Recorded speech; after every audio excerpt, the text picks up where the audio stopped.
You're listening to Last Word Radio, where you get the last word.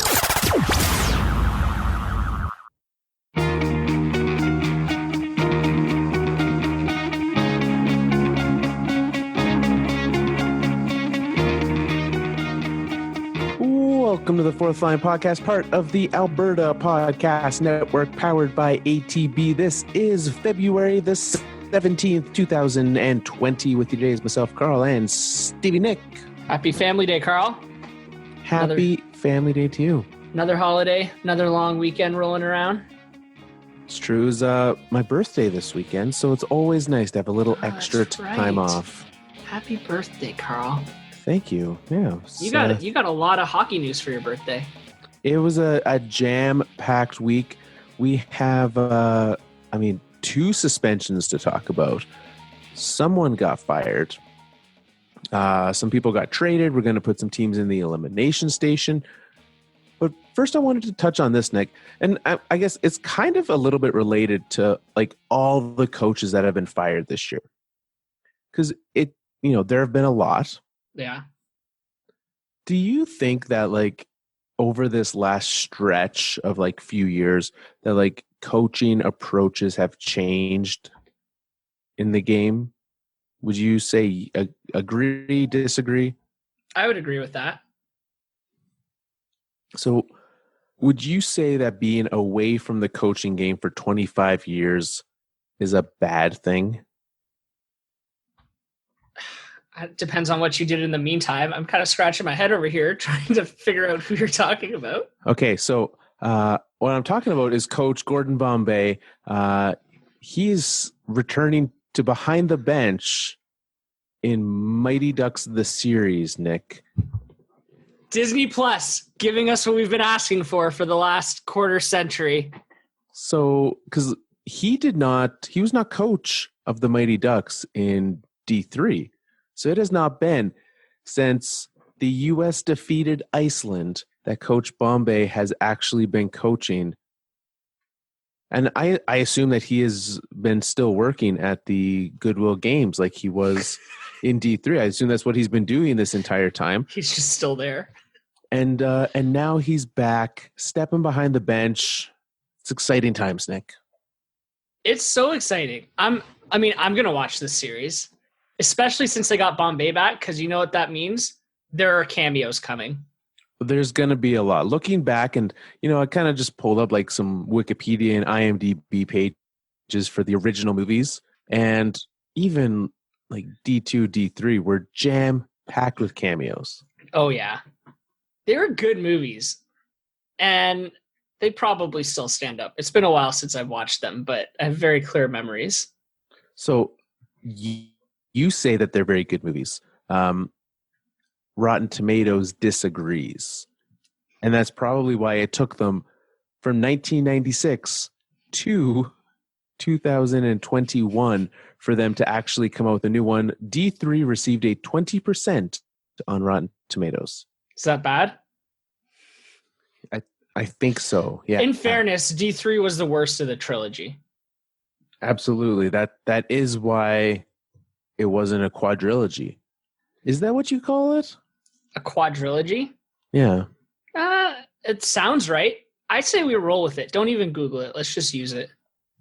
Okay, well, cycling backwards, going through all of them, D2, also 20% on Rotten Tomatoes. That's a travesty. That is a travesty. We need everyone who's listening to this to go on to Rotten Tomatoes and vote it 100%. Let's fix this. So I actually just Googled this Mighty Ducks series, and I want to read you the opening of this article from Vulture because I think it's really funny. Okay. Slapshot, deke, duck. These are words that all have to do with the ice sport of hockey, especially the third one, which is kind of a play on birds. Words. That's the opening of this Vulture article. You know what? That person wrote that was really proud of it. And some editor had to get talked into posting it. Right? And I like that person probably just Googled ice hockey. ice hockey terms, and threw that together. Do we have the name of that author so we can give them the Yes. full credit? Her name is Rebecca Alter. She writes for Vulture Sports or Vulture. I don't know how Vulture works. There's also a synopsis for the series in this article. Okay. Emilio Estevez will reprise his role as Pee Wee coach Gordon Bombay for the 10-episode series. Lauren Graham has also joined as Minnesota hockey mom Alex, who helps her son Evan build their own ragtag team of misfits to challenge the cutthroat, win-at-all-cost culture of competitive youth sports. I mean, like, I'm excited for Mighty Ducks, but that doesn't sound like an exciting. Like, are they like? Because if that's your goal with the series, if they turn it around and become winners, I'm going to be disappointed. That's exactly what's going to happen. I know it is, but if you're like, well, we don't want it to be about winning, right? Right. And then they go ahead and win. Right. But they're going to win because they have to go out and get the best coach in hockey. He's probably going to be like, down on his luck, running that skate shop, bit of a beer belly, and they have to convince him to do it. And he's like, I'm done. Is he going to? I now want him to look like Thor in Endgame. That's what I want. That's right. And they have to convince him to come back in. Exactly. Yeah. You know what? Maybe let's scrap Emilio Estevez. Let's just get Chris Hemsworth to play Gordon Bombay. Let's just get Thor. Like, let's just make Thor the coach. Like, Fat Thor should coach this team. That would be amazing as well. Maybe that's who he's replacing. Cameo number 1, Fat Thor. They're both under the Disney Plus umbrella. Exactly. It's, you know what? We can have the entire Disney catalog roll through here. That's right. Space Jam. This is our Space Jam on ice. Space Jam on ice. It's happening. That's what that article should have used to describe it. Would have been way more sense. So, Mighty Ducks 4. Are you going to watch it? Are you looking forward to it?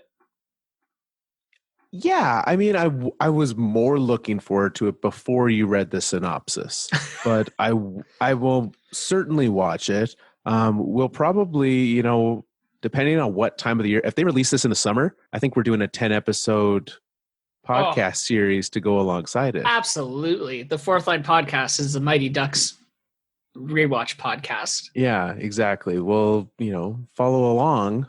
That's our summer series right there. But here's the bigger question that Disney's really they're really betting on. Are you going to go back and rewatch the first 3 movies before you watch the series? I think you have to, right? It's been 25 years, right? 1996, the last one came out, D2 94. And yeah, you just got to get refreshed with it a little bit. That's crazy. 96 is when D3 came out? Yeah. I like that movie. I don't care what Rotten Tomatoes says. Absolutely. Yeah, they're all good. I mean, I as kids, I think we all, because, we were much younger when those movies came out. Our tolerance for bad movies was a lot better. Yeah. I just wonder how outlandish the new series is going to be, because they had some pretty outlandish things. Like that one guy with the lasso. I mean, it's crazy. It's not about the win at all costs mentality, Nick. And I feel like lassoing people is a win at all cost mentality. Yeah, I think so. Right. And here's the other thing is, because, the kid in this series gets cut from the league that Coach Bombay originally was a part of. So if he's getting cut from that, it's also going to be some bad hockey. Oh boy. I'm looking forward to it. Do we have a release date on this bad boy? I do not see one as of yet. I do believe 2021. They have started production on it, though. There are videos or pictures. There's promotional pictures of Emilio Estevez, Coach Bombay on skates on the ice, looking ready to go. Oh, boy. Here we go. So get ready for that. Let's go into, for him to get that job, maybe Fat Thor had to get fired in the same way that Bruce Boudreau did this week, Nick. Out as the coach of the Minnesota Wild. a little surprising to me. Not entirely, but a little bit. What are your thoughts? My first thought when you texted me this morning was, wow, how did I miss that? There was a lot that happened this week, and that one I completely missed. My second thought was, why? What do they think this team's going to do this year? Right. Did they replace him? Interim. Yeah. With someone I literally had never heard of and probably will never hear of again. The interim head coach is going to be just the new head coach in the NHL going forward. Yeah, I mean, look, I guess they're not far out of a playoff spot. They're chasing the wild card, but I don't know. All cards they're chasing are wild cards, Nick. That's true. But do we really think this team's going to claw their way out of the elimination station? I mean, if any team has a chance to do that, I feel like it would be this Minnesota Wild. Bill Guerin must feel like they can. Apparently, it's just a weird time of year to do this. Right. I don't think that they're making a comeback this year. Is Dean Evison, interim coach Dean Evison, the one who's going to be the savior of this team, going to turn it around? Probably not. He sounds like the bad guy coach on the Mighty Ducks new series. I mean, if you look at the first picture that comes up for him on Google, it is a picture of him in black and white wearing a shark's neck guard. That is fully the picture of a bad guy. Oh my God! Look at this guy. He's totally coaching the bad guys in that series. Yeah. Man, he must have been an assistant coach on this team. I'm really glad that he cleaned it up in between. Like, from now till then, he really cleaned things up. Yes, he did. So, it doesn't make a ton of sense. Bruce Boudreau will get a job somewhere else, right? Like, he's not a bad coach by any means. And we'll see where that is. There's lots of teams with interim coaches, like you said. I don't know. It's weird because, last week we talked about how they made that trade sending Zucker out to Pittsburgh to bring in Galchenyuk, who is not going to stay there. So are they going to flip him again? Like, they're kind of making these moves in a we're cashing it in for the season manner, and then they turn around and make a coaching change to see if they can get into the playoffs. Or to see maybe, this is an on-the-job interview for Evison, right? Like, they thought that this was they think this might be the guy. We want to see how good he actually is. Yeah, could be. That to me is the only way that could make sense. But I don't know. This is one of those teams where I feel bad for whoever's coaching them because they're just not that good. No, they're struggling. Like, I don't know what a new coach is going to do. Probably a lot of the same, and also, not drag them out of the elimination station. What about so let's get into some of the suspensions of this week. It's always a good week when there's more suspensions than coach firings in the NHL. The first one, Zack Kassian. Well known for his brouhahas with Matthew Tkachuk this year. Well known for getting a 4-year contract thanks to Connor McDavid. And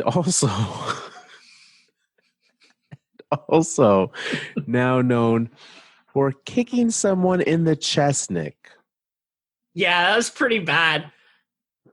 It was really bad. I know he didn't hurt the guy, but he could have. And it wouldn't have taken that much of a different perspective to have it end terribly. Yeah. It's a dangerous play. And it was 100% intentional too. Absolutely. He never even tried, in the interviews after the game, he never tried to say it was an accident. He was just like, yeah, it's fine. I kicked him, so what?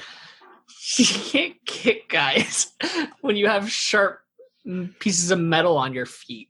I mean, like in any sport, like let's say you're playing, I mean, so sure, they wear cleats, but let's say you're playing baseball and you kick somebody, you're going to get in trouble. If you're playing basketball, you are literally, there is nothing extra on your shoes and you kick somebody in the chest, you're going to get in trouble for it. You do it with knives on your feet and you only get 7 games.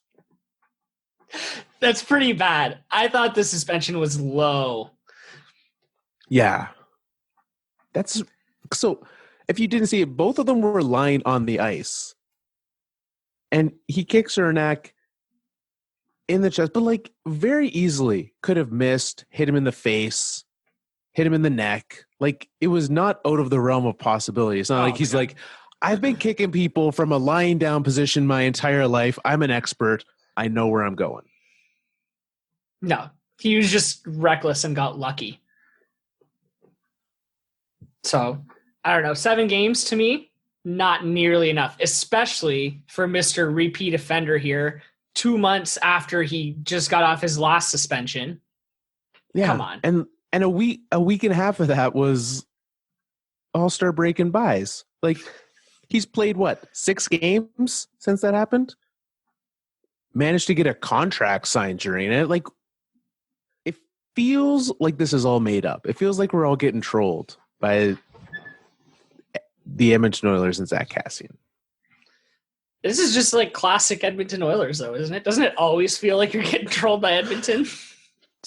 A little bit. You're right. It's a classic Edmonton move. Let's just confuse everybody. And just, maybe they won't notice what's happening. Which I guess this year you want to pay attention to what's happening on the ice. You want to focus on that. But now with Zack Kassian suspended and line mate Connor McDavid suspended, it's not going to look good there at Edmonton. Connor McDavid's not suspended. No, he's hurt, not suspended. He's injured. Nick, it's early. It's real early. And to be honest, me and you both know that's not the worst thing that I could have said this episode. Yeah, we'll leave that one for the outtakes. Connor McDavid would do no wrong. Yeah, what would it take for Connor McDavid to get a 7-game suspension? Oh, man. I don't even think skipping 7 All-Star games would do it. I'd be like, you were hurt. It's fine. Because, like, here's the thing. So, I mean, I have 0 basis, but, like, we know from the summer that doing drugs will get you only a 2-game suspension if you're Evgeny Kuznetsov. You got to think that gets dropped down to 1 for Connor McDavid. Yeah, easily. A repeat offender kicking someone in the chest only gets you 7. How many would that get McDavid? I don't know, 2? 2. So if he was doing drugs while kicking someone in the chest, 3 games? No, they just deny it ever happened and he'd get none. They cancel each other. So he can't do both. Be like, that doesn't sound like Connor McDavid. Yeah. I mean, like, talking about stars in the league getting suspended, I feel like is moving into our next topic here. But I don't think Connor McDavid could get suspended for very long, no matter what he does. Well, let's get into that. The second suspension of the week, Evander Kane of the San Jose Sharks. Actually, before we move on, what would have been a good number for you on this? Over 10. Yeah. Easily over 10. If he got the rest of the season, I'd say, okay, that's probably enough, but at least over 10. Yeah, I would have been surprised if it hit 30, but anywhere from 10 to mid-20s. Yeah. Would have made a lot of sense to me. All right, Evander Kane. He also got suspended this week for hit on Neil Pionk of the Winnipeg Jets and was none too happy about it afterwards. He took to Twitter, Nick, as we all do when we're upset. Twitter's literally just like 3 million upset people. Right? Just all yelling at each other and nobody listening. That's all we are. Yeah. So he took to, like we all do when we're upset, Nick, he opened the Notes app on his phone and wrote in all caps, "My statement," with the following. The fact that the NHL Department of Player Safety, headed by George Parros, continue to pick and choose who and what they suspend is ridiculous. There have been countless incidents of the same nature through this season and past seasons that have gone unsuspended or fined. No one person can tell you what is or isn't a suspension in today's game. It's become a complete guess. There is a major lack of consistency with the NHL Department of Player Safety, a completely flawed system in so many ways. From the suspensions to appeal rights, it's baffling to me how we as players agreed to this. We can't continue to give some players a pass and throw the book at others. There has to be an outside third party making these decisions to remove the bias that transpires in this department headed by George Parros. None of it makes any sense. I love this guy. I love it. Do you think that the San Jose Sharks knew he was going to post that? No. I don't think so either. I love that this guy he's like, I'm not going through any official channels, because if he did, they would have told him to shut up.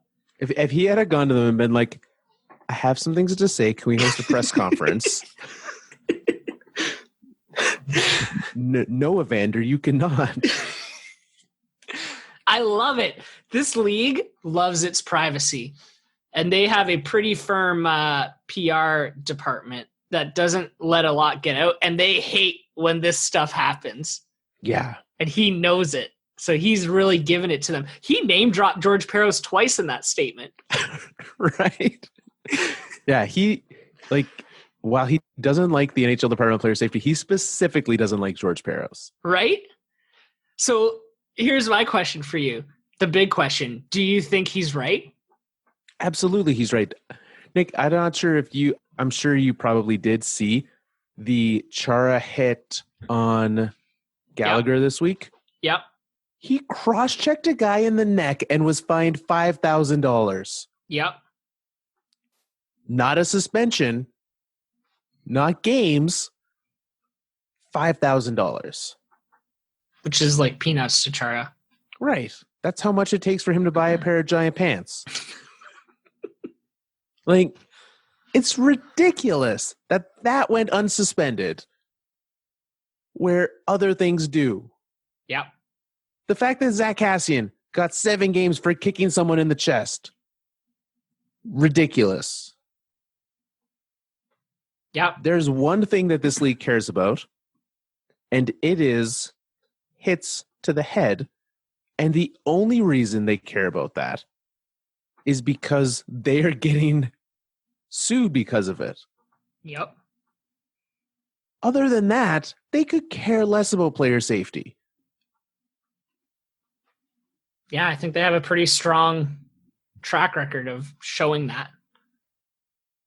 And I don't think Evander Kane's the only guy who's confused by all this either. Like, if you remember when the Kassian Kachuk stuff was going on, Zack Kassian too was like, I don't know what's a legal hit anymore. If he's allowed to hit me like that, I need somebody to explain to me that why that's legal and that I can do that going forward. Exactly. And this Nobody is a guy knows. and Kassian has had repeated meetings with the league. Like, you'd think he'd know. Yeah. So yeah, I agree. I think Kane's right as well. Does anything come of this though? Like, now this has been the topic of discussion. No one even, like, somehow Evander Kane hit someone, like elbowed someone, got suspended for it. And I would say, like, I'm not upset that he got suspended for it. I mean, he is. Yeah, sure. But, like, you could argue that was a punishable hit. Yeah, absolutely. Nonetheless, though, we have gone from Evander Kane making, how you rightfully said, a punishable hit, to us just, like, us standing and applauding him for this statement. I feel like the NHL will react to this because they're very thin-skinned. But do you think they'll react publicly to it? Oh, no, they're very thin-skinned, Nick. This has probably already been addressed. Yes. Behind the scenes. So what do you think the behind-the-scenes change will be? Oh, I don't think it's going to change anything. I think that they called the team and the team sat Evander Kane down and like, look, man, you can't do stuff like that. I don't think anything's going to change, at least not right now. What I thought was interesting about this statement, speaking of whether or not it's going to bring any change, he says, a completely flawed system in so many ways, from suspensions to appeal rights. It's baffling to me how we as players agreed to this. I don't know much about Evander Kane. He's a pretty vocal guy. I wonder how involved he is on the PA side of things. And I wonder if he's going to start speaking up during their NHLPA meetings and get-togethers and try and rally guys around pushing the league to create a third-party evaluation team for punishable hits, plays, slashes, whatever. I love the idea of having like a PA branch of it. So like, I know that this adds another layer to it, but like you have essentially a committee of like, it could be two people, but you have like a PA person and you have George Parros, and they have to reach an agreement on what it's going to be. Yeah, so the players have representation in that space, right? Yeah. Yeah. Oh, looking into it, Sharks reps are Brendan Dillon, who may no longer be a Sharks rep when he's traded in the next week. Correct. And Logan Couture. Interesting. So there we go. We'll see. I mean, definitely he's an outspoken guy. The thing that I thought was the most interesting, I see what Evander Kane tweets sometimes. My favorite part about this was finding out what his profile, like, athletes' profiles are always an interesting thing, right? His bio on Twitter is San Jose Sharks number 9 for inquiries, ek9.business@gmail.com. You can't I wonder how many business inquiries he actually gets in that email. I'm just like, you're not going to foot the bill for evanderkane.com? Like, because I'm gonna tell you something. Like, us here at the Fourth Line Podcast, we have the fourthlinepodcast.com with an email. We could have ek9 at, and after that, I think we might. ek9 at the fourthlinepodcast.com. We could have that. We have one right now, right? Mail. That's right. At the fourthlinepodcast.com. You send it to us. And I'm going to let you in on a little tip, Nick. It just goes straight into a Gmail. You can still use Gmail while hosting your thing. Maybe that should be the inquiry that they're doing for Evander. Like, I'm going to get your email set up for you, bud. You should drop him a line. I should. Inquiries. It wouldn't be the first company that I've done that for. Won't be the last. Well, as we mentioned, right? Brendan Dillon might get traded this week. Trades are happening. Trade deadline next Monday, Nick, which is a great day for us. I always appreciate the fact that the trade deadline seems to be on podcast day. Is it always on a Monday? We have never recorded an episode that has not been on podcast day or trade deadline day. Yeah. Huh. Every deadline we've done an episode on. I've never noticed that it's always on a Monday. I didn't either until 10 seconds ago. But we'll be here, right? Next Monday. We will be here breaking down both trades that happened that day. There will be some that happen in the course of the week, but 2 happened yesterday.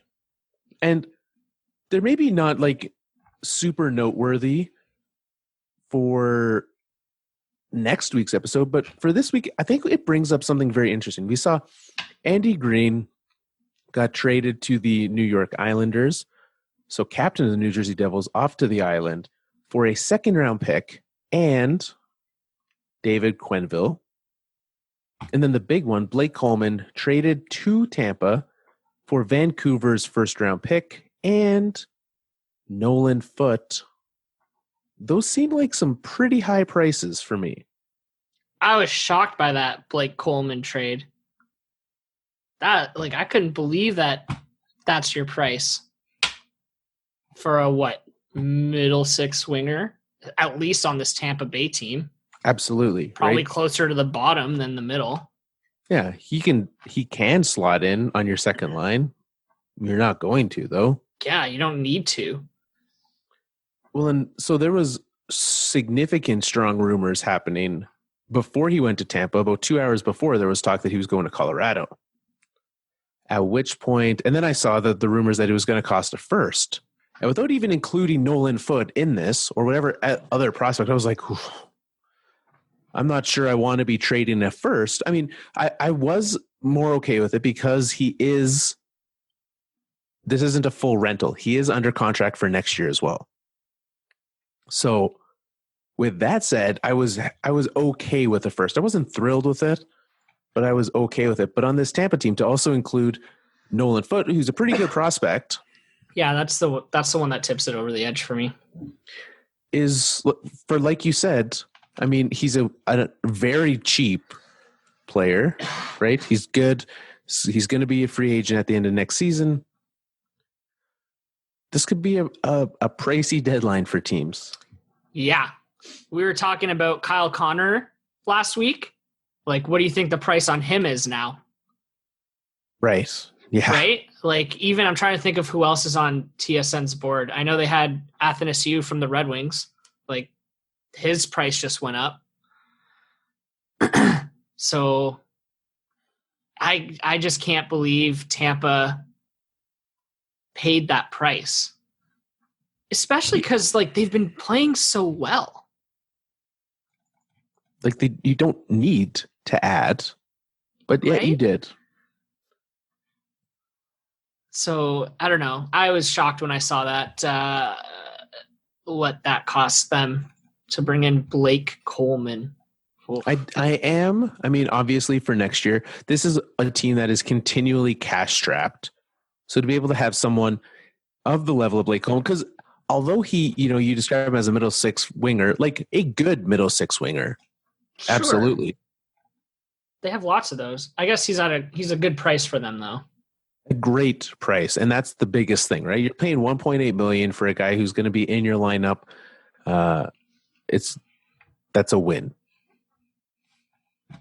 But I think, unless we can have teams, when the first trade went down, I wanted to say like, okay, well, teams are just going to justify and be like, well, that was only like, we're not going to change the prices because Lou Lamoriello overpaid for Andy Greene. But then another team did it. And so I feel like it's very easy for sellers to be like, well, that's the market. Like, man, Andy Greene, I can't believe he gave him a second round pick for that. Yeah. Yikes. I mean, we know that the Islanders play a super defensive game. Yeah. Didn't have to do that though. No. But Lou Lamoriello would overpay for a league veteran. Right? Exactly. Shows a ton of spirit. All right, Nick, let's go to the Elimination Station powered by Park Power.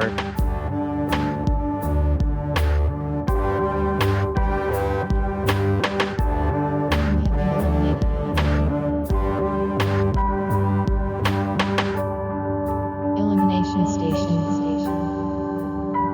All right, Nick, Park Power is your official home for natural gas and electricity in Alberta. And if it's not your home for it, it should be.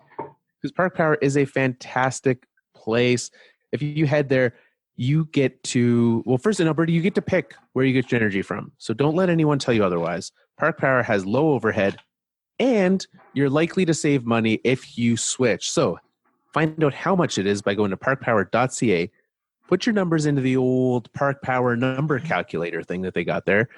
Super handy tool. Head on over there and find out. Right? They'll make it easy for you. If they can save you money, they'll tell you.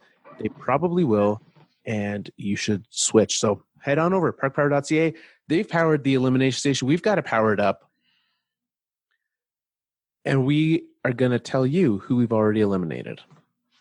So I've got my handy notepad open here with the list of teams we have eliminated in this order: the Detroit Red Wings, the Ottawa Senators, the Los Angeles Kings, the Anaheim Ducks, the nobody knows if they're tanking or trying to win Minnesota Wild, the New Jersey Devils, the San Jose Sharks, the Buffalo Sabres, and the New York Rangers. Carl, who do you want to put in this week?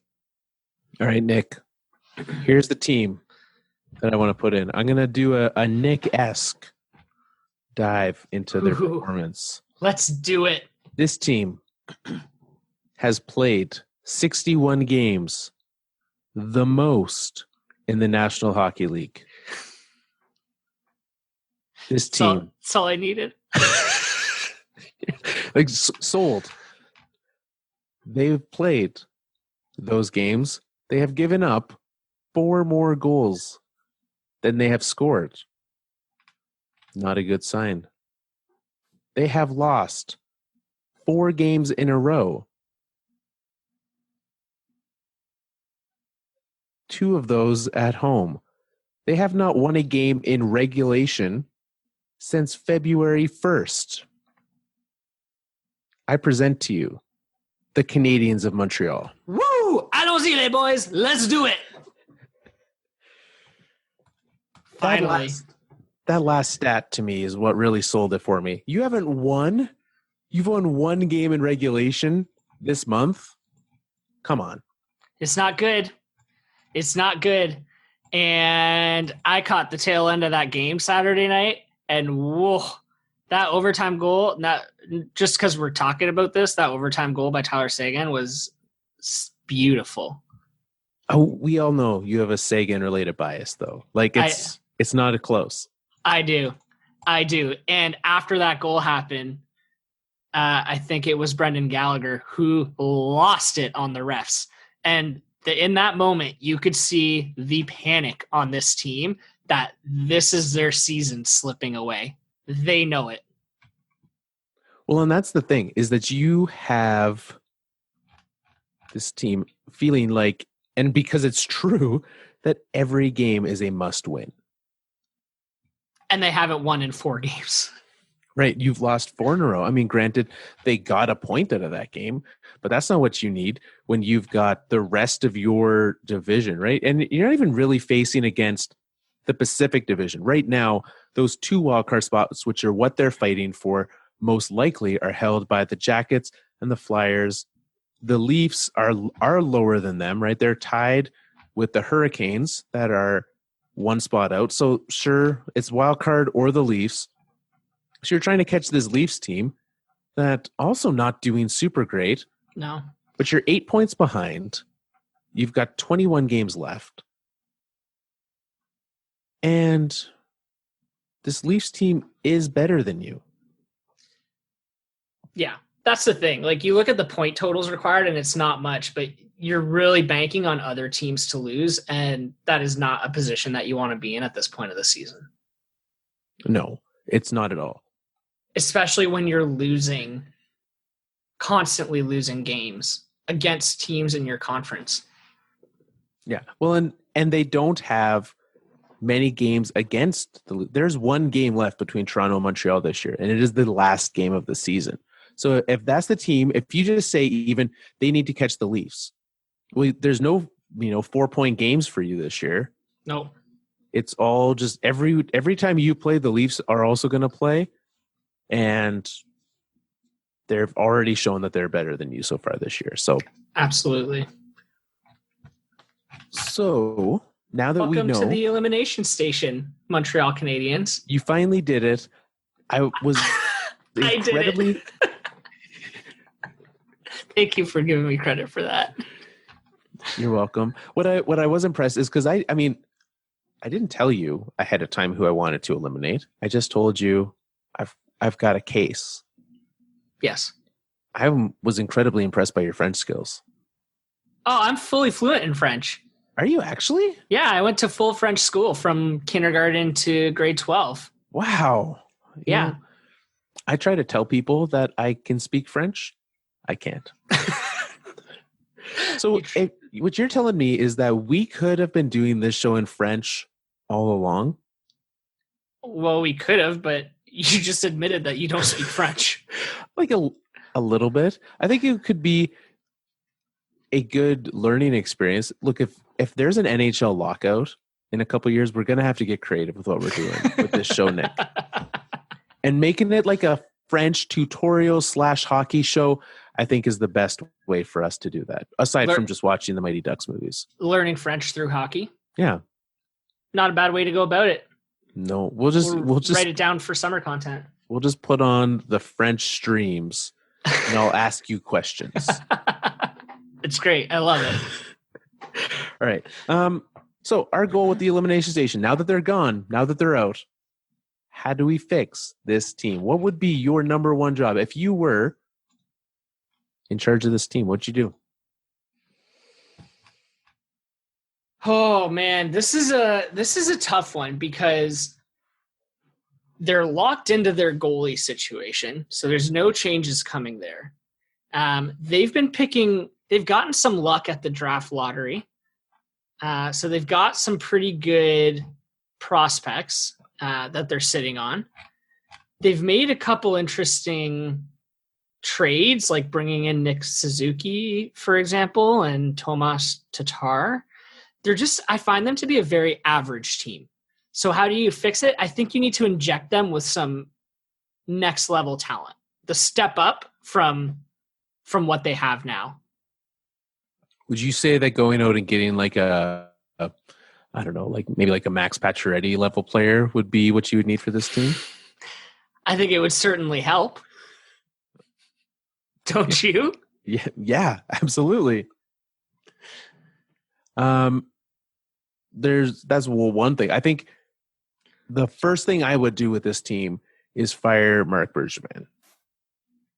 The guy seems to act without thinking too much.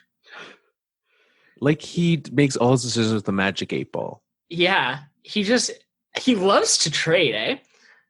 Like he is busy on the phones, but he makes all these trades where you're like, wait, what direction are you taking this thing? Yeah.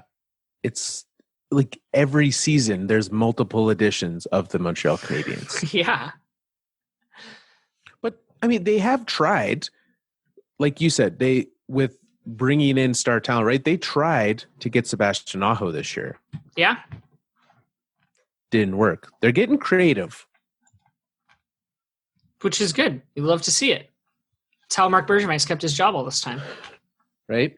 He's actually really good at sleight of hand magic, and the upper management's just thrilled with it. So, do you think Carey Price is the guy for them? Sure. I mean, he's not worth $10.5 million. Is any goalie? No. I don't think so either. And especially not one who's 32 years old. Like, yeah. I don't. Is 32-year-old Carey Price worth $10.5 million? Maybe.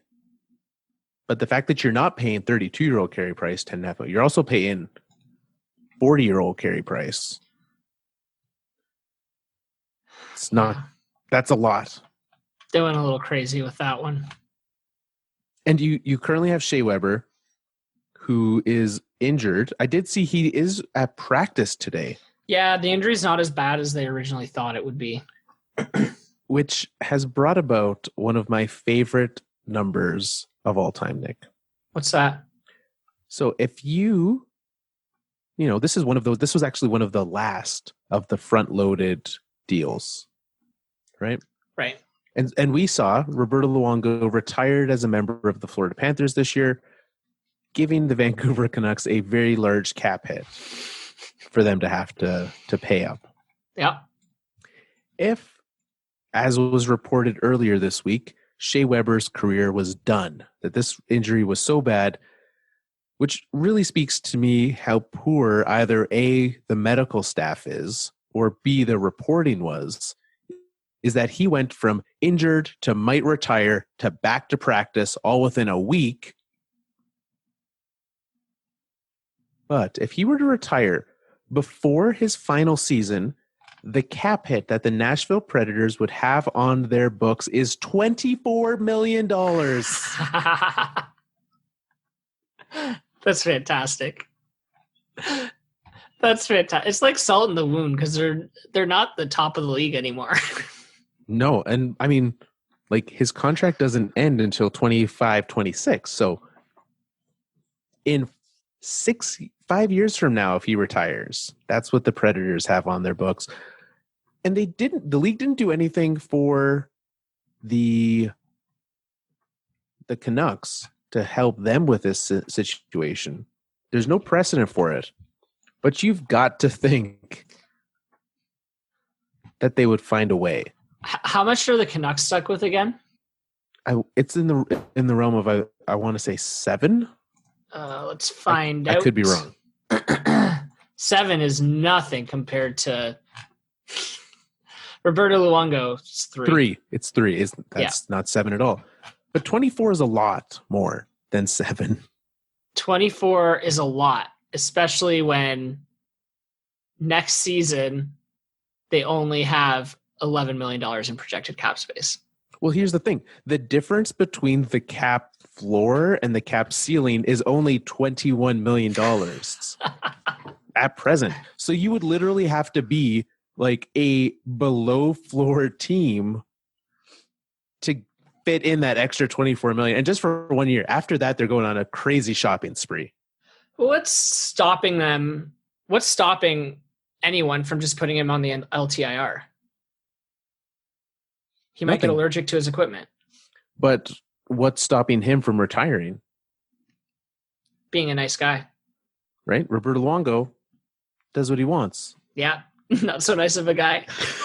He's like, look, I just wanted to play that outdoor game. That's all I wanted.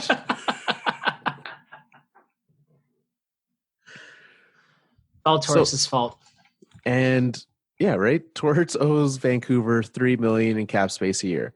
But I mean, any player can retire for any reason, any point in time. If Shea Weber chooses to retire, and he's not the healthiest. If he wants to just keep taking, because it's not like you still have to show up. You have to go through some testing. You have to prove probably weekly prove that you're hurt, and unable to play,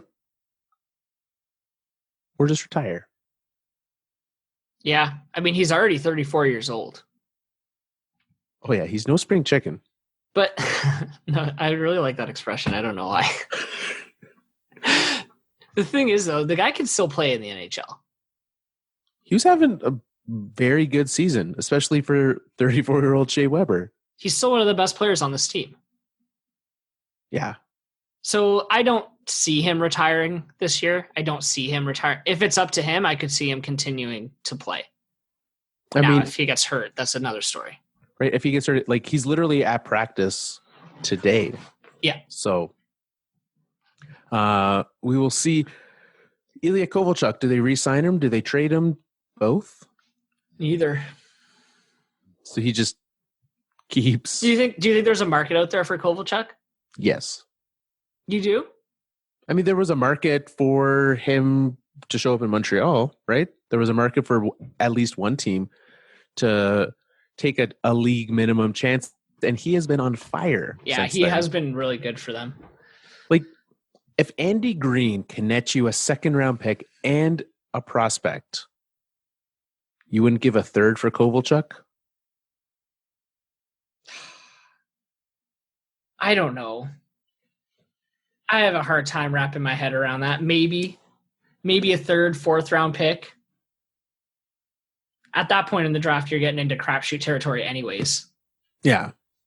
If you're a team that is in need, let's say there's a team that has a big injury, right? Or something along those lines, I would easily take a chance on him. Yeah, he has been great for the Canadiens. If they can swing a draft pick, you might as well. You're not going to make the playoffs this year. No. Right? You might as well just beef up, hope to get lucky again at the draft. Yeah. Well, there we go, Nick. Montreal Canadiens officially eliminated. You did it. Oh, I should write that down, eh? I mean, I think if any team we remember that they finally got eliminated, it will be this team. So okay. that leaves us with What number team eliminated is that? Do you 1, 2, 3, 4, 5, 6, 7, 8, 9. That's 10 teams, and counting from 1 to 10 is good podcasting. You know it. So that means we have 5 more teams to eliminate, Nick.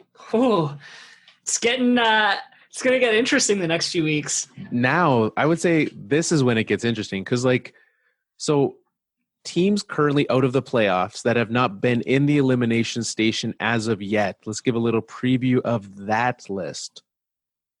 There are 2 in the West. There are 2 more Western Conference spots for us to eliminate.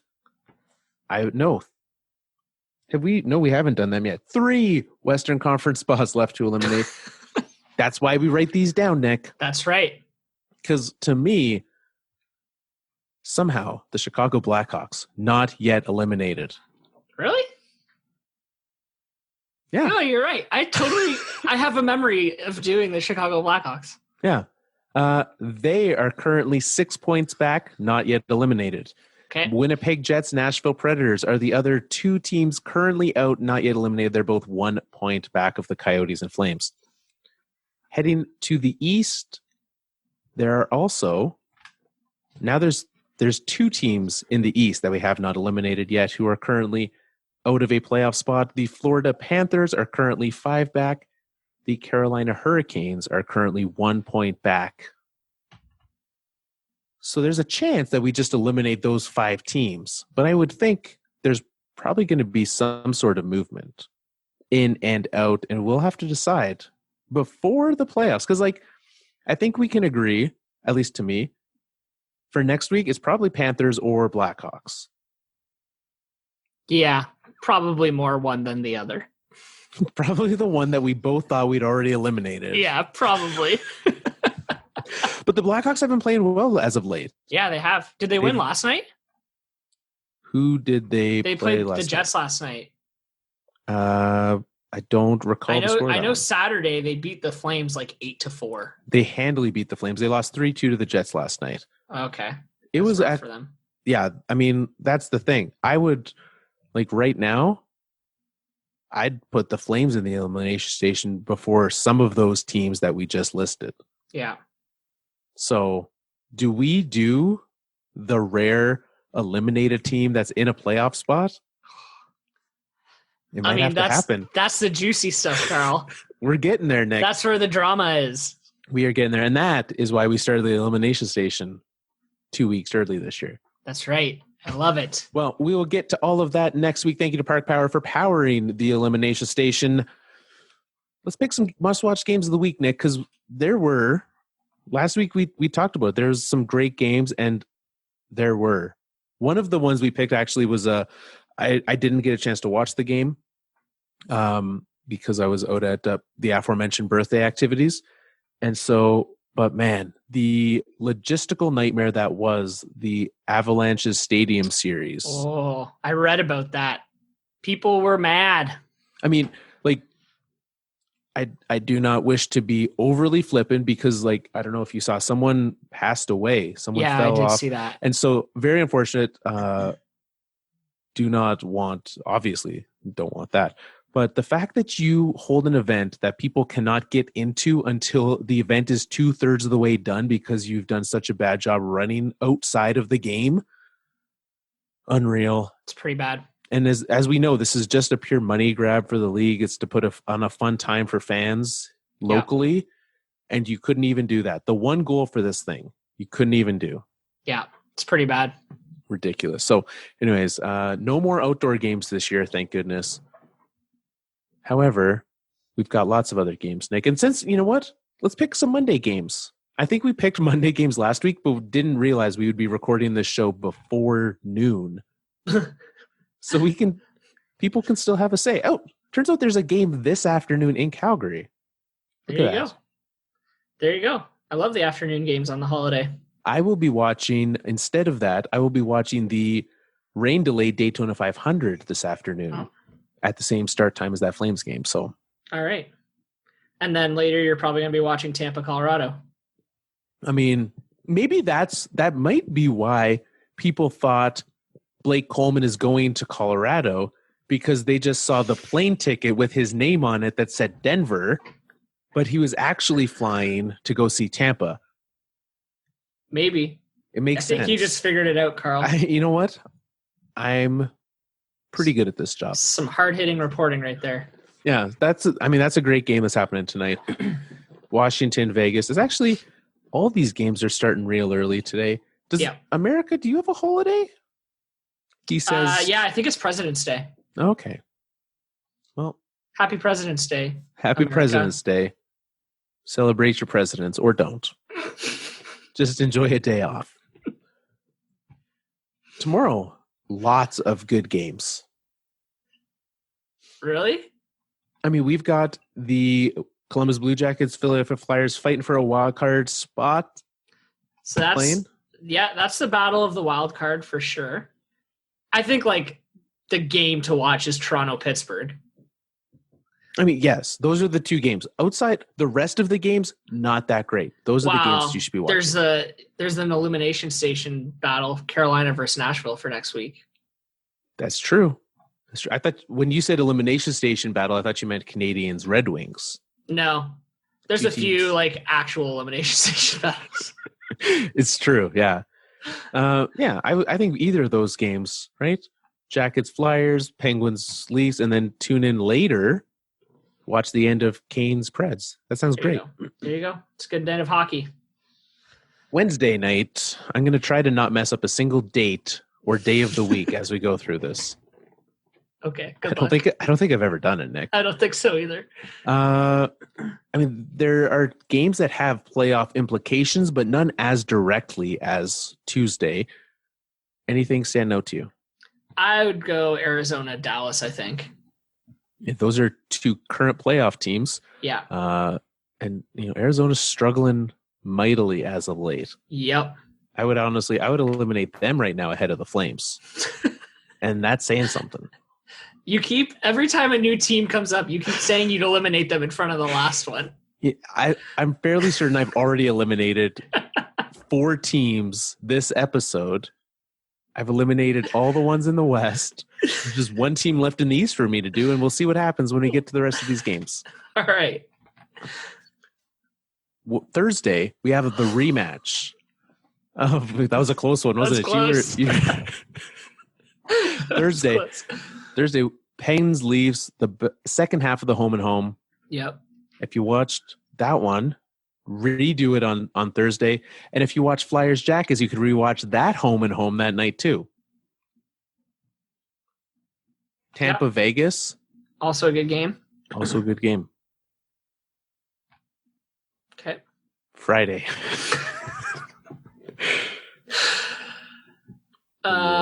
Friday. What am I looking at? St. Louis, Dallas will be a rematch of last year's playoffs, but we've already picked Dallas today or this week. We can do it twice. We make our own rules here, Nick. Yeah, honestly, I don't know if I'd watch any of the other games.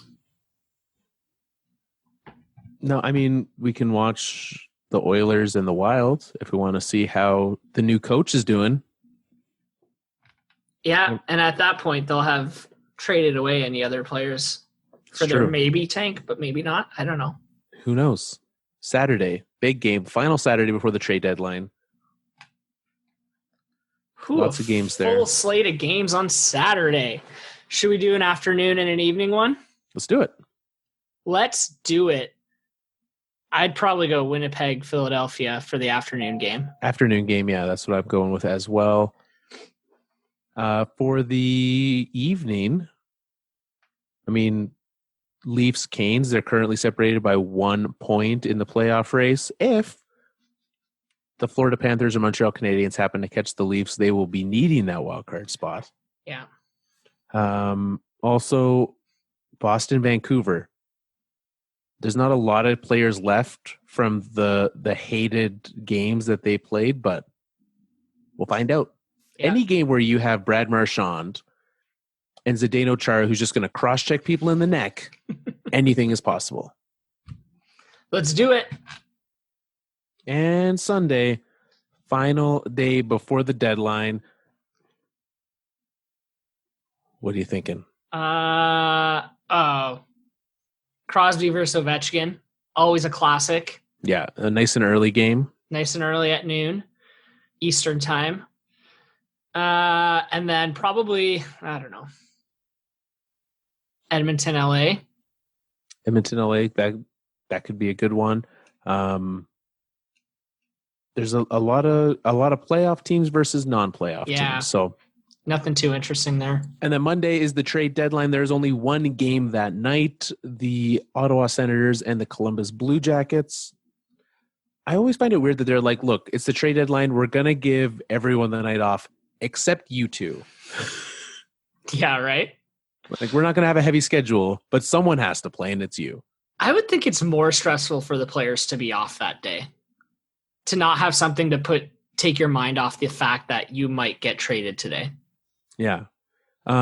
Here's a juicy little tidbit that just came out as we were recording this episode, Nick. Okay. Let me figure out. You know what I greatly dislike? I'm going to have to figure out a way to open this in the app. There's the button. And it's a dead link. Thanks, The Athletic. Bruce Boudreau, none too happy with his firing. We talked about how we were surprised. You know who else was surprised? Bruce. Oh boy. You said counting is good podcasting. Looking things up on apps, also good podcasting. So this came out earlier this morning while I was still asleep, so that's why I missed it. And he was none too happy. He said, where is it here? The exact quote of what he had. He said, it was funny because Bill came in and he shut the door. And as soon as he shut the door, I knew. You just know. And he says, I'm going to make a change. And instantly he says, are you firing me? And his response was, are you effing kidding me?